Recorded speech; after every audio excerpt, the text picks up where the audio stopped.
वाह वाह वाह वाह वाह। पूरी दुनिया का कुफ्र दो का पीछा कर रहा, एक इस्लाम का, दूसरा कुरान का। और ये इंडिया में ये जो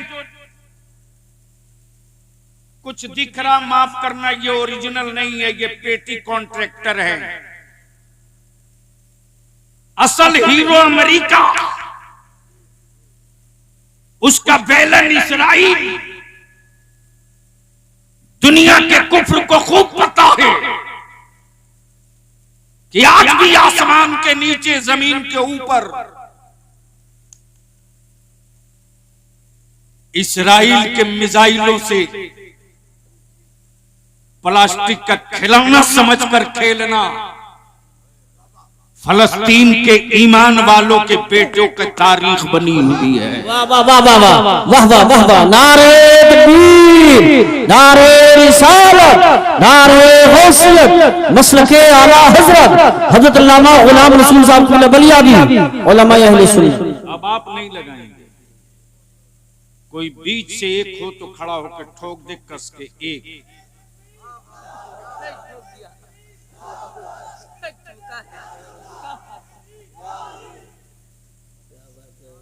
इसका जोड़ा इस किनारे से लगा।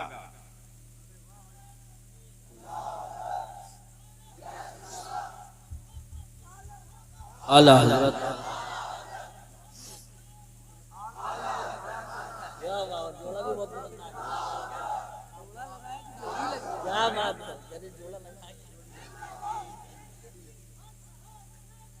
जन्नती जन्नती।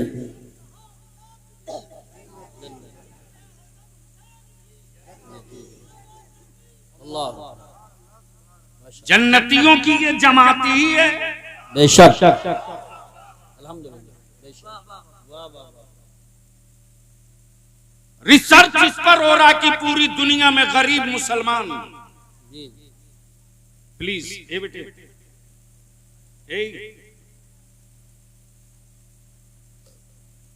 ये लास्ट है। बलिया भी इस मामले में बहुत बदनाम है, जलसगा से भी वापस हो जाता है। तवज्जो चाहूं उलमा इकराम की दुआओं के साथ मैं क्या अर्ज कर रहा था, मैं क्या कह रहा था, याद है किसी को? वो तो गुजर चुका। यानी इसका मतलब सिर्फ शरीर यहां है, बाकी कुछ नहीं है। पूरी दुनिया का कुफ्र रिसर्च कर रहा है कि पूरी दुनिया में सबसे गरीब मुसलमान, सबसे कमजोर मुसलमान, सबसे कम पढ़ा लिखा मुसलमान। मैं अपनी कौम के जिम्मेदार और गयूर जवानों से दो बात अर्ज करूंगा। बेवा की तरह भारत में रोना बंद करो, मजलूमों की तरह आंसू गिराना बंद करो। अरे जब पूरी दुनिया में 313 थे तब नहीं डरे। क्या बात है, वाह वाह वाह वाह वाह। जब पूरी दुनिया में सिर्फ 313 थे तब न डरे। और बलियाबी तो दो टूक कहता है कि एक अल्लाह से डरने वाली कौम को बंदर और छुछुंदर से डराने की गलती मत करना। क्या कहने, वाह वाह वाह वाह। बांध रखा है मेरे आलिमों ने सब्र की रस्सी से। सही बात, बेशक। जिस दिन ये गांठ सरक गई उस दिन कुछ भी हो सकता है।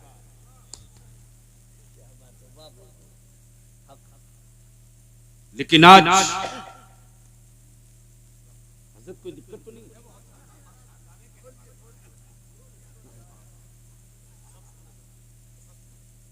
तो एक बार बोल के बता दें या रसूल अल्लाह, या रसूल। अरे रंग में आके बोल दे या रसूल अल्लाह, या रसूल। पूरी दुनिया में सबसे ज्यादा गरीब मुसलमान, कमजोर मुसलमान, कम पढ़ा लिखा मुसलमान, और सबसे ज्यादा वाहियात खर्च है मुसलमानों के पास। सही बात। अब यहां रुक कर एक कड़वी बात कहना चाहूंगा। असद बाबू, एक है अकीदत, एक है हकीकत, एक है जरूरत। अकीदत कहती है कि चलो मदीना चले, लेकिन मुस्तफा की शरीयत कहती है कि हर साल मत जाओ। अकीदत कहती है कि मस्जिद का मीनार 200 फीट ऊंचा हो, लेकिन मेरी कौम की जहालत और मेरी बेटियों की जवानी का बोझ कहता है कि 200 फीट ऊंचा बुलंद मीनार बाद में देखना, अपने पड़ोस के गरीब बाप की बेटी की पहले रुखसती करा ले फिर सोचना। क्या बात है, वाह वाह वाह वाह वाह वाह वाह, बहुत अच्छा पैगाम दे दिया आपने, बहुत अच्छा पैगाम दे दिया, जवाब नहीं है। नमाजों की कबूलियत के लिए संगे मरमर का होना जरूरी नहीं, सजदों की कबूलियत के लिए ग्रेनाइट का होना जरूरी नहीं। अमन नबी का इश्क सलामत है तो खेत में भी सजदा करेगा मेरा रब कबूल। वाह वाह वाह वाह वाह, सुभान अल्लाह सुभान अल्लाह सुभान अल्लाह सुभान अल्लाह। लेकिन दिक्कत कहां है? अकीदत के सौदागरों ने चादर में उलझा दिया, अकीदत के सौदागरों ने जन्नत का सौदा शुरू किया। जी जी, अकीदत के सौदागरों ने मेरी नस्लों के ज़हनो फिक्र पर बांध दी, लेकिन इस गांठ को भी खोलना हम उलमा की जिम्मेदारी है। बेशक इसकी परवाह मत कीजिए कि कौन हजरत नाराज होंगे, फिक्र इसकी कीजिए कि मेरी मिल्लत कहां जा रही, मेरी नस्ल। वाह वाह वाह वाह वाह, हक है। एक से एक रोज पटाखे फूटते हैं, लेकिन आज थोड़ी सी कड़वी दवा मैं भी पीऊंगा, आप भी पीओ।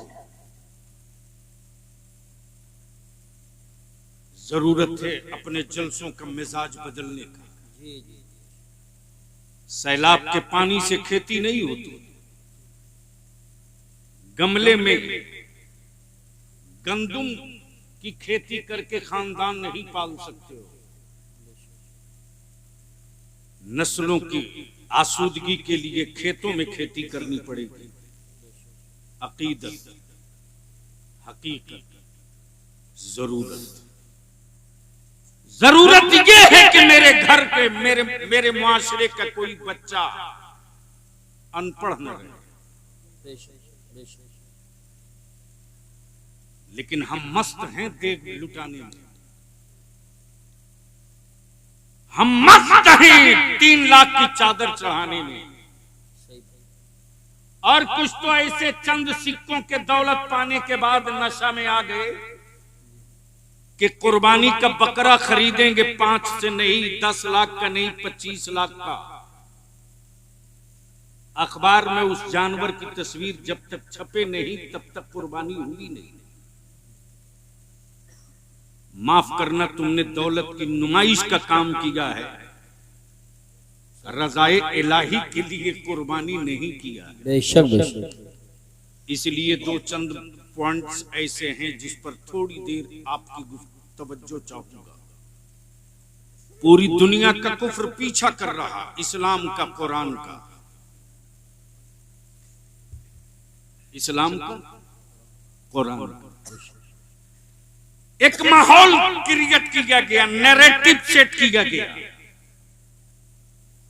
मदरसों में टेररिज्म, मदरसों में दहशतगर्दी, मदरसों में आतंक है, मदरसों में नफरत, मदरसों में तफरीक है, मदरसों में जिहाद है, मदरसों में मुल्क तोड़ने की बात होती।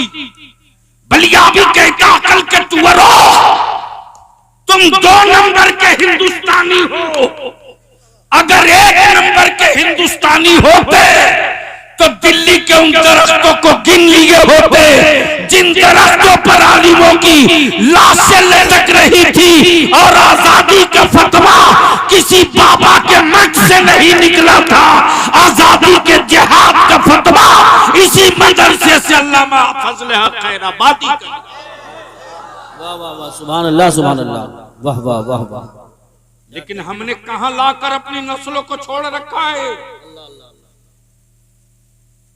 कब तक हम सियासी पार्टियों के भरोसे अपनी नस्लों का मुस्तकबिल बनाएंगे? कब तक अपने बच्चों को विकलांग बनाकर रखेंगे? कब तक गैरों की बैसाखी का मोहताज रखेंगे? हम अपनी नस्लों को कब अपने पैरों पर खड़ा होने की लकीर खींचेंगे? और माफ करना, ये भी कड़वा सच है, ये भी कड़वा सच है। मेरे नबी के नामूस पर कोई पत्थर मारे पागल, यूनिवर्सिटियों से कोई प्रोफेसर नहीं निकलता। मेरे नबी की इज्जत से कोई खेले मस्त, किसी स्कूल से कोई लेक्चरर नहीं निकलता। मेरे नबी की इज्जत पे कोई हाथ डाल दे, सेकुलर कहलाने वाली किसी सियासी पार्टी के लीडर के गले से एक आवाज नहीं निकलती। असद इकबाल साहब जी से दारे शरीयत तहरीके बेदारी में आपने थोड़ी सी कटिहार में झलक देखी।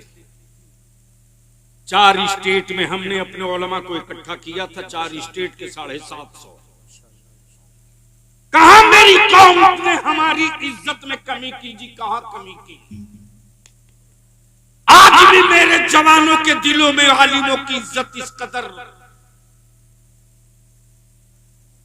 जिनको उठना जल्दी उठो प्लीज, अब जल्दी जाओ, देर नहीं करो।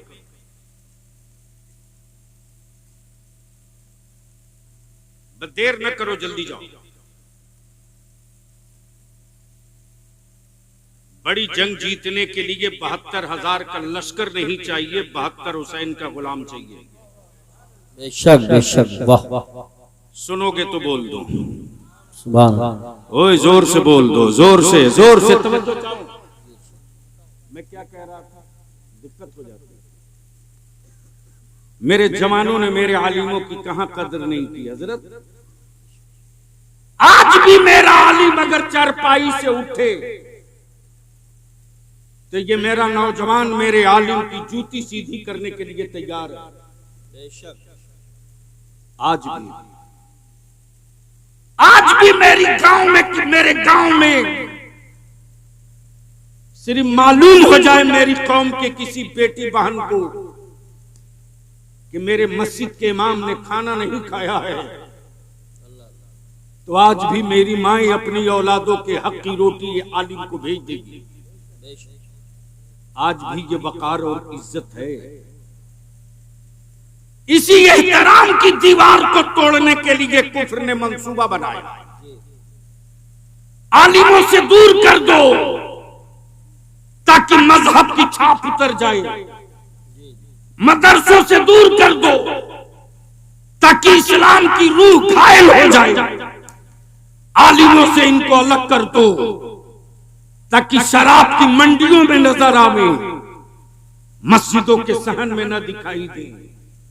तब बलियाबी 2 टुक कहता है, तुम अपने जुल्म के बादल को जितना संवार लो, तुम अपने जब्र के बादल को जितना संवार लो, जब तक मस्जिदों में वारिस अंबिया खड़ा रहेगा और भारत में मदरसे सलामत रहेंगे, न मेरा भारत कभी खतरे में आएगा, न कभी इस्लाम खतरे में आएगा।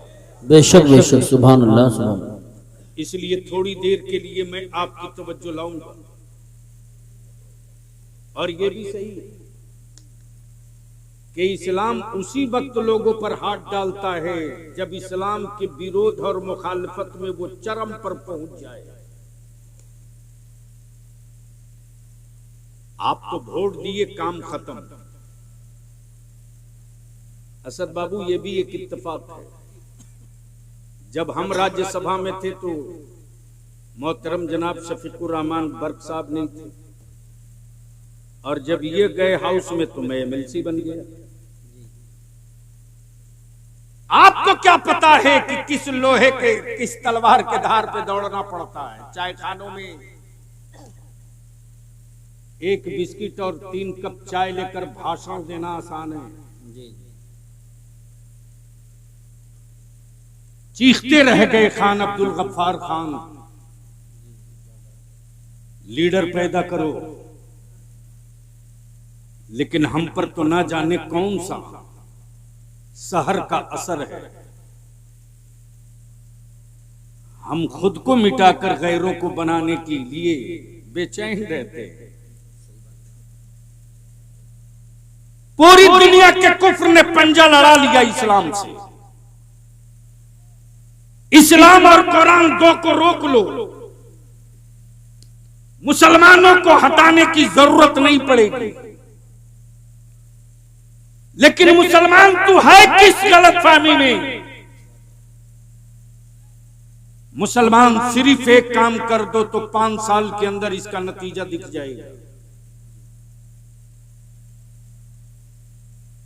हजरत एक घर में अगर 5 आदमी है तो 5 मोबाइल है कि नहीं? बोलो, अरे बोलो है कि नहीं? जोर से बोलो, है कि नहीं? एक मोबाइल का वो कौन चार्ज बोलते हैं असद? रिचार्ज वो क्या बोलते हैं जिससे वो चलता है? फेसबुक वगैरह क्या बोलते? इंटरनेट पता नहीं उसको, हमको तो नंबर भी सेव करने नहीं आता।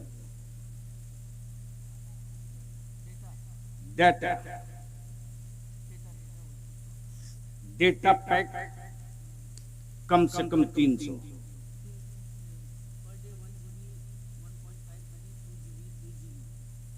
लेकिन महीने में कम से कम 300 में मान रहा हूं। एक घर में 5 मोबाइल, बाप के पास भी, बेटे के पास भी, मां के पास भी, बहू के पास भी। क्या नाश कर रखा है इस मोबाइल के डब्बे ने मेरी मिल्लत को।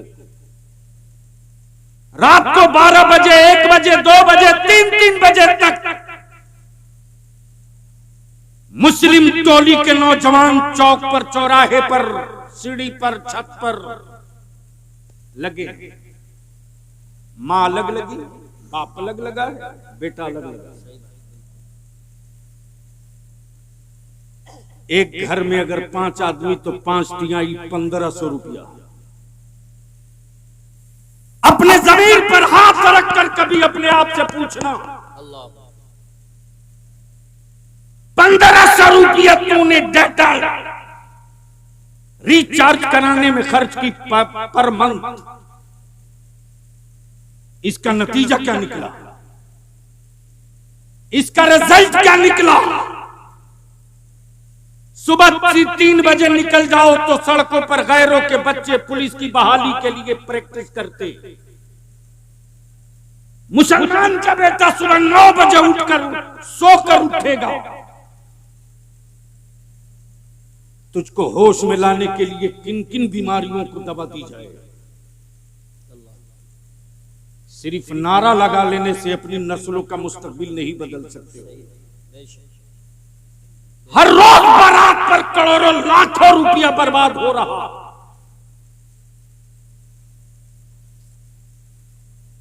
हद तो यह है कि खाने पर असद बाबू रमजान शरीफ से पहले बलियाबी हिल गया। मौलाना यूसुफ साहब आज भी वो रात और वो फोन याद आता है तो बलियाबी की आंखें बरस जाती। रमजान शरीफ से पहले मौलाना मेरे मोबाइल पर तकरीबन 10 मरतबा 2 बजे रात को फोन आया। जब मैं गाड़ी में बैठा तो देख रहा हूं एक ही नंबर से 10 मिस कॉल। 2:30 बजे के करीब मैंने बैक कॉल किया। उधर से एक लड़के ने फोन उठाई और कहा कि हजरत अस्सलाम वालेकुम। मैंने कहा वालेकुम अस्सलाम, कौन बाबू? उस लड़के ने जवाब दिया, हजरत जो फोन किए थे अब वो दुनिया में नहीं रहे। मैं सोचते रहा या अल्लाह पता नहीं मेडिकल का हेल्प मांगने के लिए फोन किया था, मैंने क्यों नहीं तकरीर रोक के फोन उठा लिया। उस लड़के ने जवाब दिया, सुनो। उस लड़के ने जवाब दिया, हजरत आज मेरी बहन की बारात आई थी, अब्बू ने कर्ज लेकर बारातियों के खाने का इंतजाम किया था। 25-20 आदमी का खाना घट गया। खाना बनना शुरू हुआ, थोड़ी ताखीर तो होती ना। इसी बीच में लड़के के बाप ने मेरे वालिद को बोल दिया कि मुझे मैं नहीं मालूम था कि मैं जिसके घर अपने बेटे का निकाह कर रहा हूं वो इतना बड़ा भिखमंगा है। मेरे वालिद इस सदमे को बर्दाश्त नहीं कर सके, हार्ट अटैक हो गया।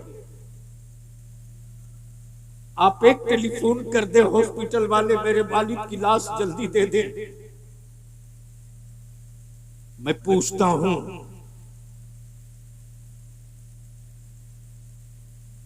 ज़मीर में जिंदगी हो तो बताओ मुझको, जिस कौम की लोगों का मिजाज ये हो कि सिर्फ दावतों पर लाखों करोड़ खर्च किया जाए, वो कौम बिरयानी का मजा तो समझ सकती है, इक़्तिदार और सत्ते का मजा नहीं समझ सकती। और जिस दिन ये कौम भूखे रहकर अपनी औलादों के हाथ में कलम थमाना जान जाएगी, उस दिन इस कौम के बेटों को न कोई आंख दिखा सकता है, न कोई उंगली दिखा सकता है, न कोई वो गोल गोल घुमा सकता है, न उसके दिलों से नबी का इश्क खत्म कर सकता, न उसको कोई 2 नंबर की शायरी कहने की हिम्मत जुटा सकता। जब तक जारी रखोगे तब तक सियार भी तेरी औलादों को डराएगा। लेकिन अफसोस है, थोड़ी सी हट करके अपनी गुफ्तगू से एक तजर्बे की बात कर दो। एक बूढ़ा शेर था, बूढ़ा शेर बूढ़ा हो गया तो जाहिर सी बात है शिकार करने में भी दिक्कत। जब बूढ़ा हो गया तो उस शिकार पे बड़ी मुश्किल से निकला तो उसको गीदड़ों ने घेर लिया। जब गीदड़ों ने घेर लिया तो जवान शेरों की नजर पड़ी, और जवान शेरों की जब नजर पड़ी तो सारे जवान शेर इकट्ठा हो गए। तब उस बूढ़े ने कहा, मुझे क्यों बचा रहे हो इन गीदड़ों से? तुम तो शिकार करके तन्हा खा जाते थे, मेरे बुढ़ापे पर रहम भी नहीं करते थे। तुम शिकार करके अकेले खाते थे, मेरे बुढ़ापे पर दया भी नहीं करते थे। तब शेरों के झुंड ने कहा कि गीदड़ों ने घेरा है, सवाल बुढ़ापे का नहीं है, जी बेशक, सवाल बिरादरी का है, बिरादरी का है। क्या बात है, वाह वाह वाह, सवाल बिरादरी का बिरादरी का। तो जंगल के दरिंदों ने बिरादरी की अहमियत समझ लिया। और बलियाबी की गुफ्तगू में बिरादरी का मतलब शेख, सैयद, अंसारी, मोगल, तुर्क, पठान नहीं है, बल्कि बिरादरी का मतलब इस्लाम है। इस्लाम की बिरादरी की अगर हो तो जिस तरह वो एक दरिंदा होकर अपने बूढ़े की हिफाजत के लिए इकट्ठा हो गया, जरूरत है कि अपनी नस्लों के लिए इकट्ठा हो। बहुत अच्छा पैगाम दिया है माशाल्लाह। मेरे अजीज, सुभान अल्लाह, दुनिया का दस्तूर है, बहुत अच्छा पैगाम, दुनिया का दस्तूर है। अकीदत ये कहती है हर साल तैबा जाए, हकीकत ये कहती है कि मदीना जाने के लायक चेहरा तो बना ले। और जिसमें से जाना तो हर एक को आता है, कल्ब और रूह से जाना किसी किसी को आता है। और जब इस मंजिल पर फायज हो गए मेरे रजा, तब पुकार पड़े जानो दिल, होशो के रब सब तुम मदीने पहुंचे, तुम नहीं चलते सारा तो सामान गया। सुभान अल्लाह सुभान अल्लाह। तुम नहीं चलते रजा, सारा तो सामान। सारा तो सामान गया। अब आंखें खोलो, एक तारीख का हिस्सा देख लो। जब जब इस्लाम पर पूरी शिद्दत के साथ लोगों ने अटैक किया है, तब तब इस्लाम ने उन्हीं की हवेली से अपना मुहाफिज निकाल लिया। सुभान अल्लाह सुभान अल्लाह। तवज्जो चाहो। और यूं मीडियम वाले को इस्लाम जल्दी घास नहीं डालता, वो पहले ढील देता है कि चढ़ बेटा, देखता हूं कहां तक जाए, जहां तेरी आखिरी मंजिल होगी वहां से इस्लाम तेरा हिसाब लेगा। सुभान अल्लाह सुभान अल्लाह। जैसे जय जोगी जयपाल जब आसमान छूने लगा, तब गरीब नवाज ने अपने खड़ाउन से कहा, अब तू चल। क्या बात है, वाह वाह। बोल दो। ऐसे नहीं बोलोगे तब बोलूंगा, झूम के। तवज्जो चाहो। अच्छा, ये भी एक अजीब बात है साहब। जहाज तो चलते बर्क साहब, आपने देखा, हमने देखा, सबने देखा, सब चढ़ते हैं, लेकिन ऐसा जहाज जिसमें न पेट्रोल हो, न डीजल हो, न पायलट हो, न इंजन हो, और मारक क्षमता इतना भयानक कि ढूंढ के मारे। और उस जमाने में न सैटेलाइट, न खोजी कैमरा,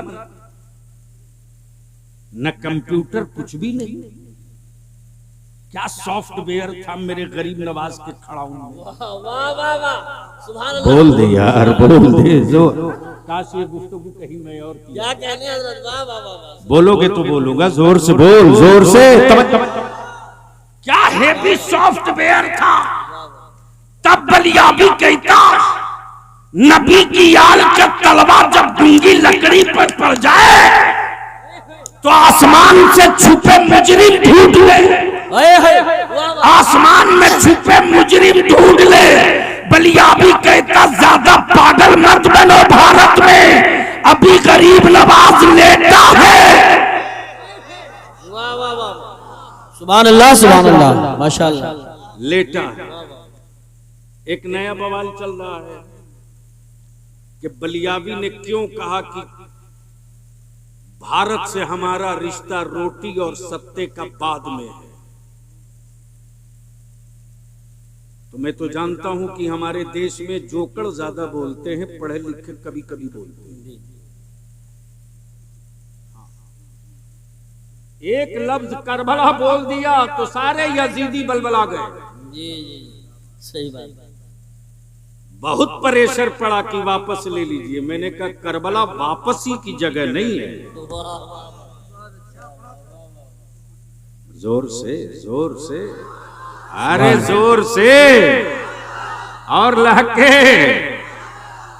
जब करबला से इतना डर लग रहा है तो करबला वाले आ जाएंगे तो कहां जाओगे। वाह वाह वाह वाह वाह वाह। लेकिन मातम तो यह कि सबने अपनी तारीखें गढ़कर अपनी नस्लों को बता दिया। हमने अपनी सच्ची तारीख अपनी औलादों को नहीं बताया। सही बात। हमने ये नहीं बताया है कि इस मुल्क की आजादी में उलमाए अहले सुन्नत ने क्या क्या कुर्बानी दी। गैरों की जयंती मनाने के लिए मेरी कौम के पास पेट्रोल भी, डीजल भी। दिल्ली बोलो तो दिल्ली, लखनऊ बोलो तो लखनऊ गाड़ी भर के जाएंगे। लेकिन ये तौफीक नहीं होती है कि चलो जरा अल्लामा फजल हक खैराबादी की तारीख भी अपनी बता दो।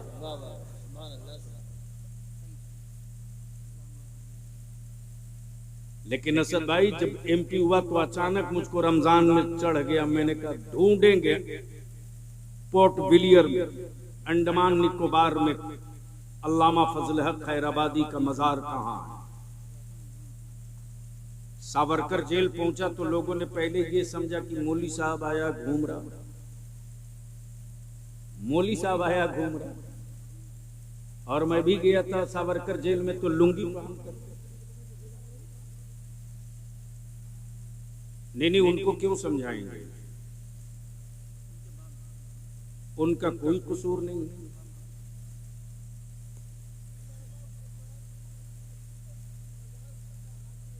सुभान अल्लाह, माशाअल्लाह माशाअल्लाह। जाहिर सी बात है, वो आपके हैं, आप उनके हैं, आप हम सबके हैं। मेरे अगर न होते तो इतनी रात को अपने उलमा के बीच होते। जी माशाअल्लाह माशाअल्लाह, सुभान। बैठ जाए बेटा। बस आखिरी गुफ्तगू का आखिरी हिस्सा। पूरी दुनिया का कुफ्र लगा है सिर्फ दो के पीछे, एक का नाम इस्लाम, दूसरे का नाम कुरान। इसलिए कि कुफ्र को पता है कि कुरान के खिलाफ अगर प्रोपगंडा नहीं करेंगे तो कुरान वो किताबे मुबीन है कि पढ़ना तो दूर की बात, अगर सुन भी लेगा तो दिल बदल जाएगा। बेशक बेशक, बोल यार जोर से। सुभान अल्लाह। सुन लेगा तो दिल बदल जाएगा। इसलिए मदरसों के खिलाफ प्रोपगंडा का नक्शा बना, ताकि भारत की बड़ी आबादी के बच्चे मदरसों के करीब न जाने पाए, भारत के बच्चे कुरान से दूर रहे, भारत के बच्चे कुरान करीम को किताब मार काट वाली समझे। लेकिन ये कुरान है, कुरान ने मुस्कुरा कर कहा तू नफरत करता, अरे जब तू बीमार पड़ेगा, जब किसी बाबा की दवा काम न करेगी, जब कोई एक्सरे और इंजेक्शन न काम करेगा, तो तेरे बाप मजबूर होकर मस्जिदों के दरवाजे लाएंगे और इमाम कुरान पढ़कर दम करेगा, तब तुझे। सुभान अल्लाह माशाअल्लाह। वो भी रोज ये काम हो रहा। इसलिए मेरे अजीज, आखिरी गुफ्तगू का आखिरी हिस्सा सुन लो। अमेरिका का एक क्रिश्चियनिटीज का ब्रांडेड मुबल्लिग था, ब्रांडेड हेनरी सैयद अफरोज मियां। करीब 160 किताबें उसने इस्लाम के खिलाफ लिखा। कितनी किताबें? जोर से बोलो। 160 किताबें लिखने के लिए सोचो उसने इस्लाम को कितना पढ़ा होगा। लेकिन इस्लाम ने छूट दिया, चढ़ते रह देखता हूं तेरी आखिरी हद कहां है। इसी रमजानुल मुबारक के मुकद्दस महीने में इस्लाम के खिलाफ 160 किताब लिखने वाला क्रिश्चियनिटीज का सबसे बड़ा हीरो कुरान पढ़ते वक्त कुछ ऐसी आयतों के करीब पहुंचा है जिन आयतों के जलवे उसकी रूह पर असर किए और रात के सन्नाटे में चीख कर बोल पड़ा, पूरी दुनिया में अगर हक और सच्चा मजहब है तो उस मजहब का नाम इस्लाम है, और कोई सच्ची किताब है तो उसका नाम कुरान। सुभान अल्लाह माशाअल्लाह। और मैं ऐलान करता हूं कि मैंने इस्लाम कबूल कर लिया। तुमने जिनकी तस्वीरें बनाकर पूज रखी है, इनको हटा दो। चर्चों में और ईसा मसीह की तस्वीर और मुजस्समे में निजात नहीं, मुस्तफा की गुलामी में निजात। सुभान अल्लाह। अब अमेरिका परेशान है कि इसको कितना पैसा दे दिया कि रातों रात बदल गया। अरे जब पैसा बांट के कर्नाटका न बदलवा सके। ये मुल्क है हमेशा अच्छी बात सोचता है, थोड़ी देर के लिए नशा में हर कोई आता है, और इस भारत से किसी का लगाव सत्ता का, रोटी का, रोजगार का, कंपनी का, कारोबार का हो सकता है यार। ईमान वालों का रिश्ता भारत से सिर्फ रोटी और मकान का नहीं, बल्कि जिस दिन मेरे नबी ने अपने ज़बान तर्जमान से कह दिया, हिंद का नाम लिया, उसी दिन से ईमान वालों के दिलों में भारत की मिट्टी का एहतराम इतना ऊंचा हो गया कि मुसलमान अपनी सरहद भी बचाना जानता है, अपना मज़हब भी। सुभान अल्लाह, सुभान अल्लाह, बेशक। तो अब आखिरी बात मैं पूछ लूं कि ये जहेज और बारात की जो फौज रोज जा रही है, ये खत्म होना चाहिए कि नहीं होना चाहिए? खत्म होना चाहिए। धीरे बोल रहे हो, अरे जोर से बोलोगे तब ना, जोर से बोलो। खत्म होना चाहिए, जहेज की लानत की नहीं होनी चाहिए। तो इस मजमे में कोई ऐसा है बाप जिसका बेटा कुंवारा हो?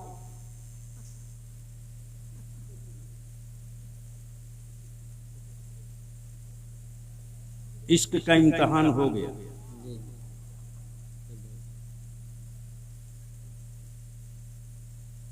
मैं जान रहा हूं बेटा, बस जल्दी ही आएंगे सदर इकबाल साहब। अच्छा, यहां जितने लोग बैठे हैं सबके बेटों का निकाह हो गया?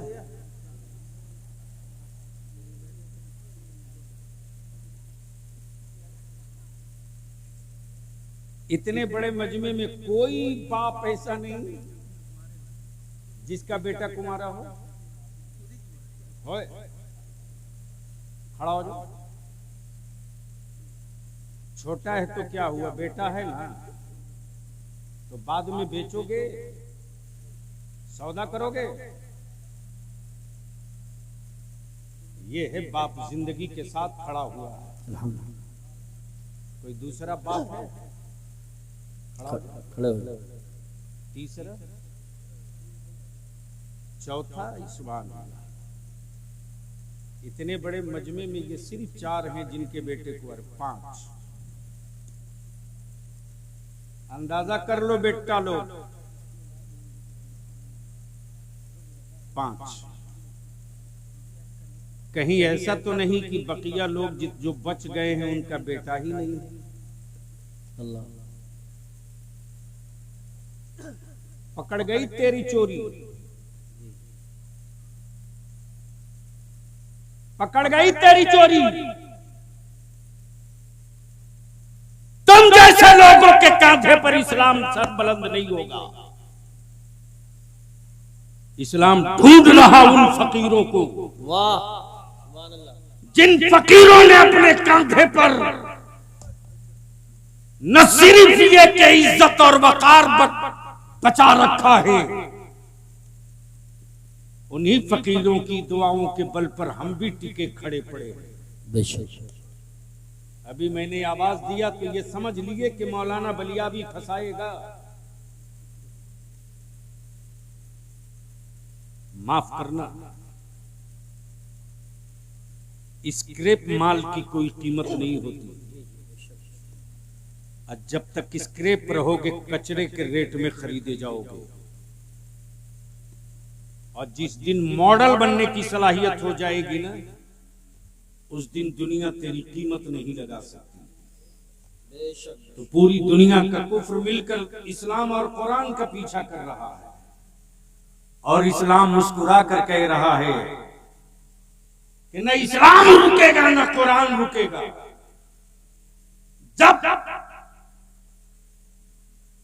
जब खिलाफत उस्मानिया का खात्मा हो गया तो इसी चाइना ने कुरान पर बैंड लगा दिया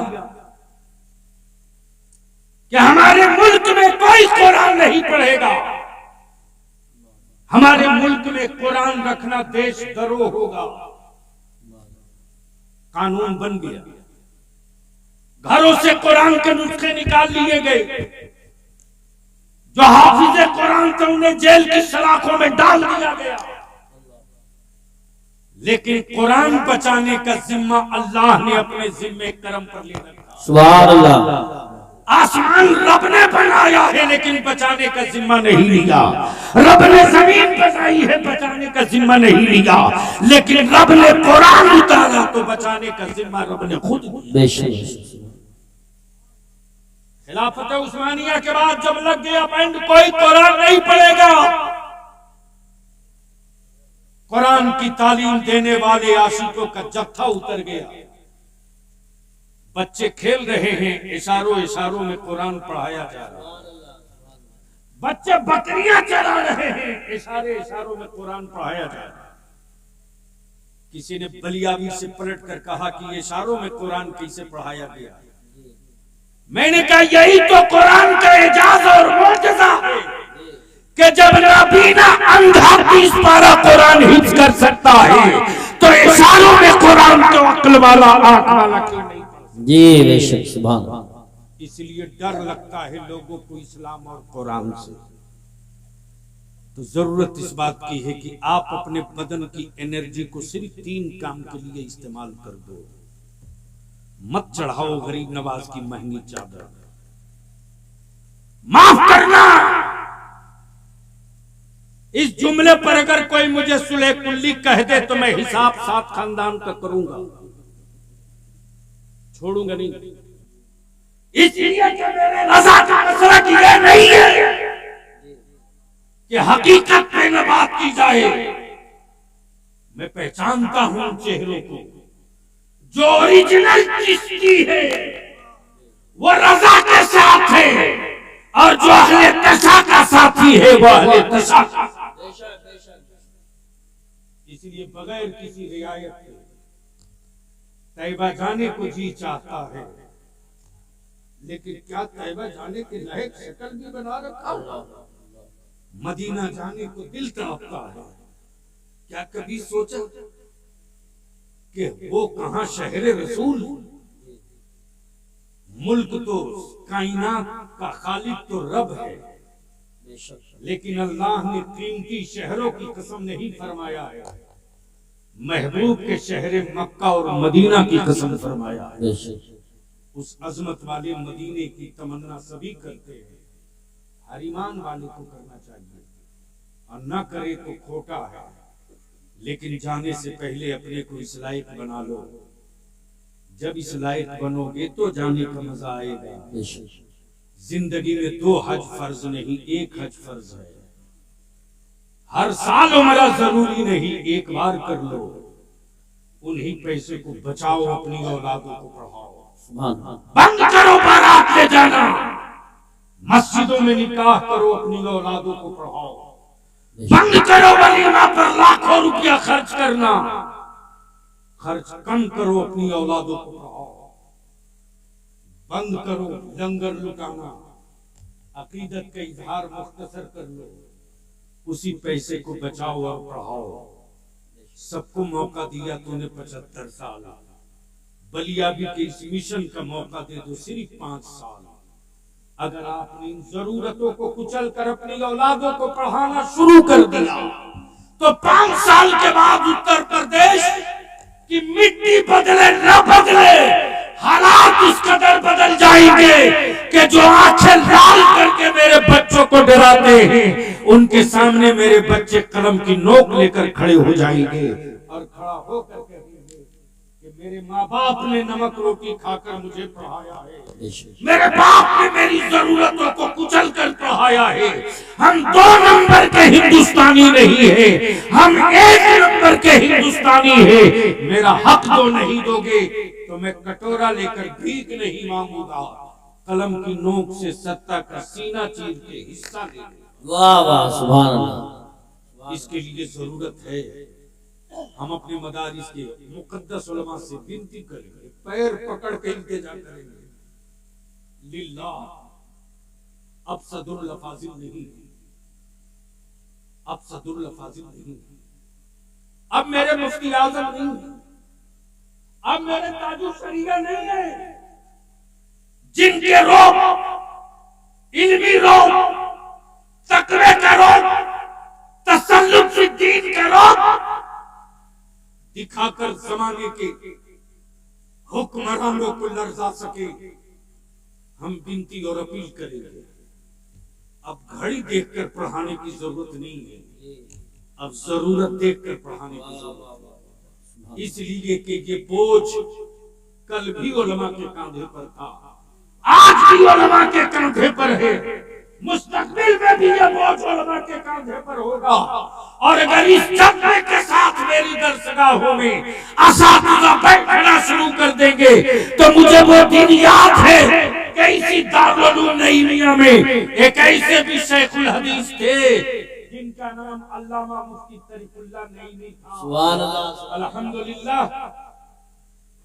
मैंने देखा है कि कलेक्टर और एसपी खड़ा है और हजरत बुखारी शरीफ पढ़ा रहे हैं। जलाल ये है पढ़ाने का कि हिम्मत नहीं पड़ रही कि मुंह से कुछ बोल सके। जब तक वो अपना दर्स मुकम्मल न कर लिए तब तक वो खड़े रहे। गोया आज भी वो जिंदगी बाकी है। हम तय कर ले कि मिल्लत की इस मिट्टी को कौन सा खिलौना बनाना है। गुंगा खिलौना बनाना हो तो मिट्टी ही रहने दीजिए ताकि चीख न सके, और जबान वाला खिलौना बनाना हो तो वो बना दीजिए कि मसलक के लिए भी खड़ा हो जाए, मजहब के लिए भी खड़ा हो जाए, वतन के लिए भी खड़ा हो जाए। और ये काम मदरसे को ही करना पड़ेगा, किसी कॉलेज स्कूल से उम्मीद मत रखिए, इसलिए कि हर दौर में उठते हैं यजीदी फितने, हर दौर में शब्बीर जन्म लेते हैं। यार जिंदा सोहबत बाकी। सलाम अलैकुम।